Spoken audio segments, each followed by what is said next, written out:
Hello and welcome to the Wake Up Podcast. I'm Ben Kaysen here with Jerod. Jerod, how you doing? Good, man. How you doing? Good. I'm really excited to have you in here, man. So earlier today, I did a podcast for Next Man Up. You can find that right here on Wake Up. And Jerod came in here. It was me, Nick, and Antoine Burton. And Jared's got his camera, and he's weaving in and out, and he's taking photos, and he's going behind, and he's over by the cameras, and he's getting all these crazy angles, taking great photos. And I just sat there, and I looked through a lot of his photos that he did, and I'm amazed. So today, we're going to talk about mobile photography. What's photography look like? Man, you're too much, man. You're too much.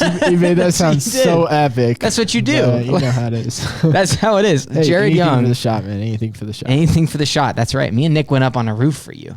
This is true. So, did you ever tell him that story? I don't think I have. This is a whole nother, rabbit trail, but it's all right.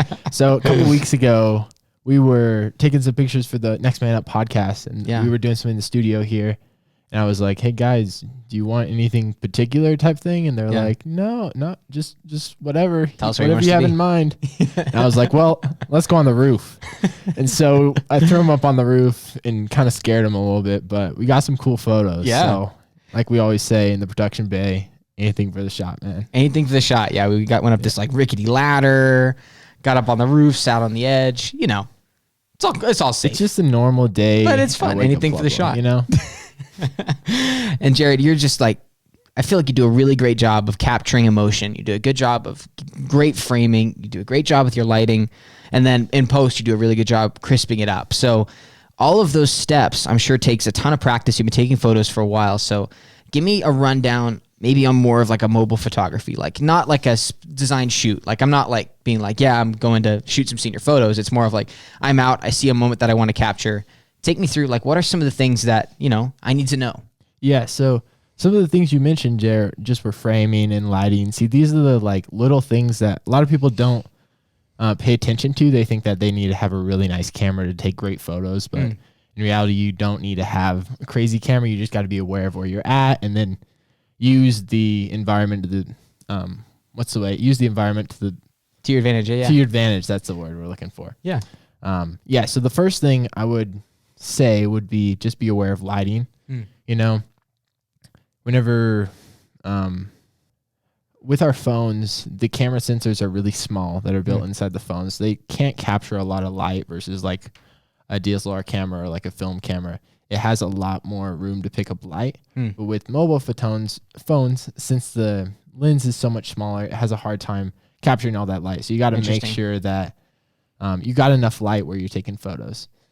Yeah, so let's just go through what are some of the keys of shooting mobile photography, either with your phone or maybe with your camera, but it's not like a professional setup.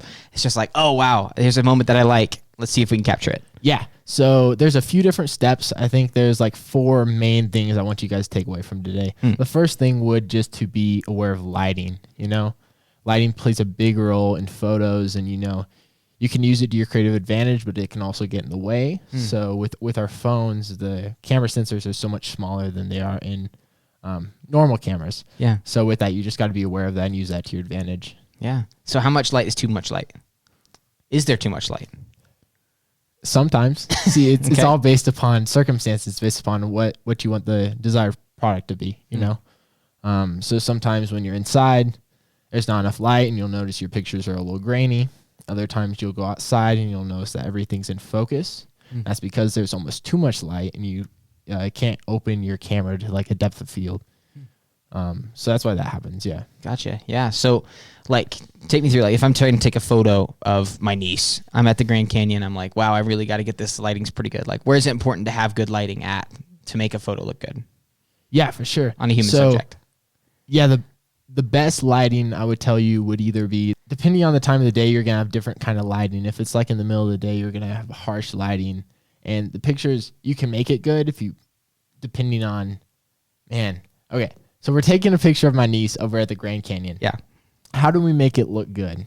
The first thing is just be aware of the lighting. So sometimes you'll notice if there's no clouds in the sky, the lighting is going to be super harsh on the subject, and it doesn't really make for the face look flattering.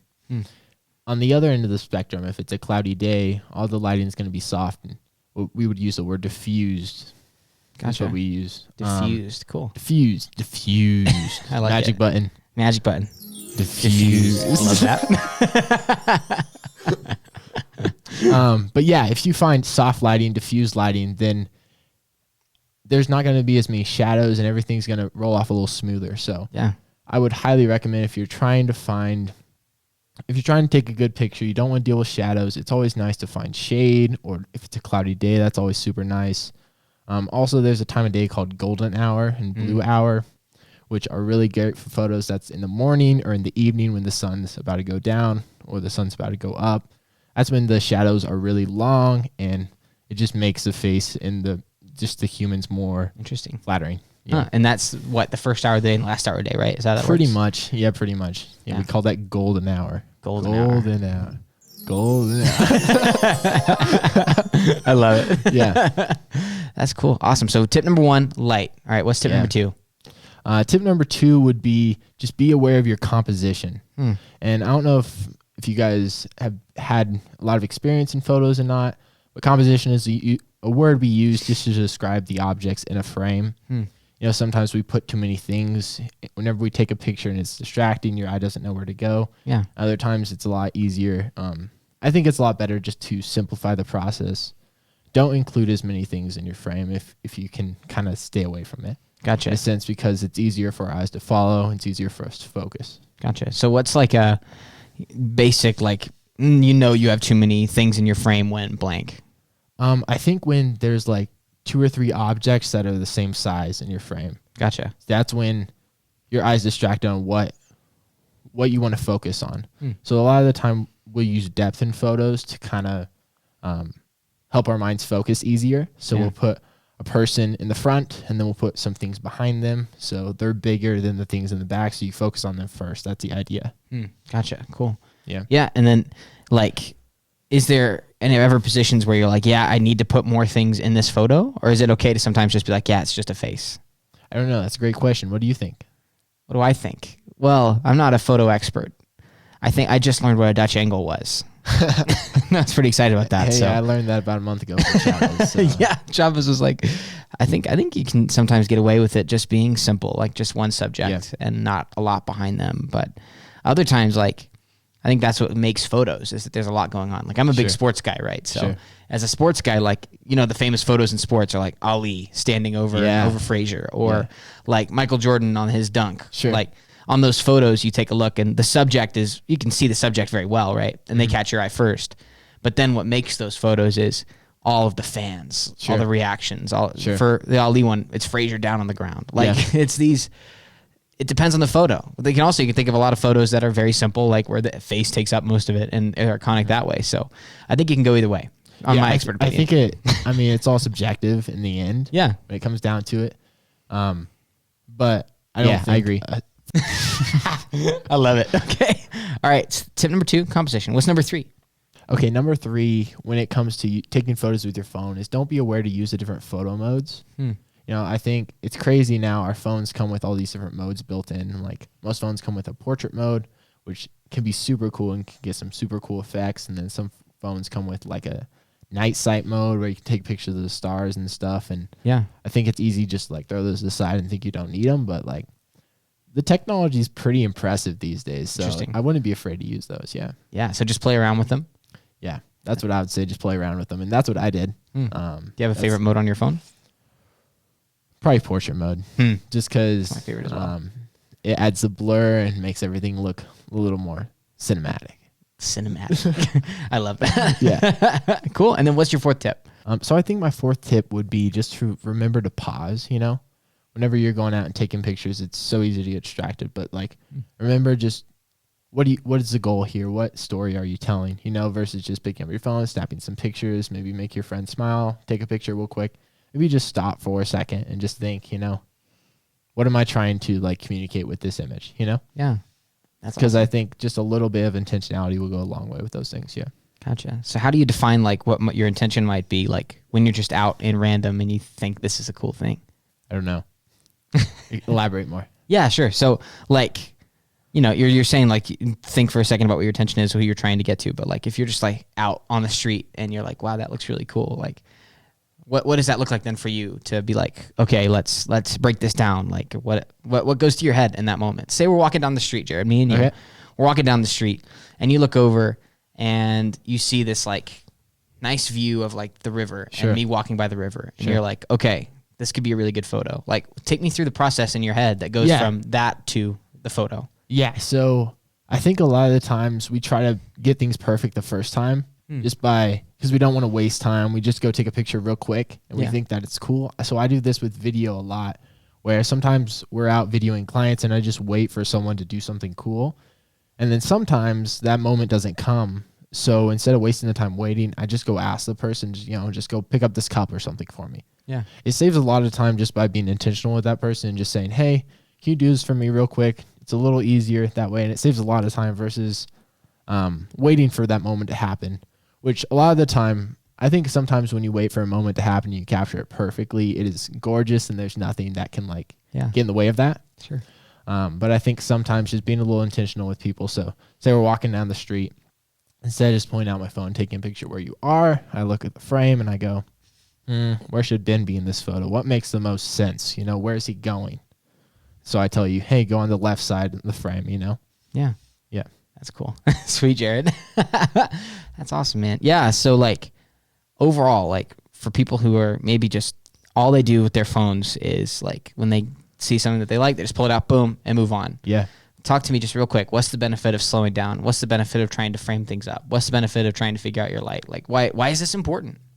I think it's worth it just because it enables you to explain your vision better, and you're able to better tell a story, if that makes sense. Yeah. Which I think it is subjective in a lot of senses, but I think every once in a while, it's worth it if someone else feels what you were feeling in the moment. Interesting. Just share that experience. Yeah. That's awesome. So like you're saying that like when you slow down, you take your time and make sure your photo is great. You're letting somebody who's looking at that photo be like, what was it like to be Jerod Young walking down the river walk this day? And I think that's the goal of photography too, is to just evoke the emotion that you yourself were feeling in the moment. Wow. Yeah, that's deep. Yeah, that is deep, man. I love that. Jerod, thank you so much for your time, man. I appreciate you. Heck yeah, thanks for cooperating with me. I love having you in here. Come on, man. It's a good time. It's a good time. So where can people go to check out your photography? So people to go check out my photography, you can go check me out on Instagram mostly. Over there, it's Jerod Visuals and Jerod.visuals. So go check that out. Also, go check out all of our social medias here at Wake Up. I'm still in Ben's line right now. I tried to still, but I don't remember everything. So you go for it, Ben. No, you were doing it fine. No, yeah, just go check out all the stuff we're up to. I mean, we've got Instagram, we've got Twitter, we just got a TikTok, right? This is true. We've got Facebook, we've got YouTube, we've got Spotify, we've got Apple Podcasts. If you need content, Wake Up Pueblo is your place. Wherever you're at, we've got you. And Jerod, like, definitely one of the most talented photographers I've seen. Like, he can take any situation to make it look good. So you can also check out like the photos I was talking about just now that you just took will probably be on at the Next Man Up podcast by the time this comes out. So go check that out as well. I appreciate that. Always plug, man. Always plug. Plug away. That. Oh man. Yeah. So like just last question. We'll just finish it up real quick with this. Why should you be taking photos? I think you should be taking photos just because in the world we live in today, I think people are going to be remembered by the photos they take, which is crazy because it's so accessible these days to take photos compared to just 50 years ago. Yeah. And I think that's what our kids are going to have to remember us. Yeah. We'll finish with that. That was deep. Jerod, thank you much. Heck yeah, guys, check out more of the Wake Up podcast for more advice as a creator. You can find more of that stuff here from our great creators here at Wake Up. As well as if you want to get to know more about Jerod, go check out our episode on Get to Know Jerod, as well as everybody else that works on this crew, as well as keep an eye out for our other podcasts on Wake Up Pueblo. Thank you so much for joining us. Have a great rest of your day.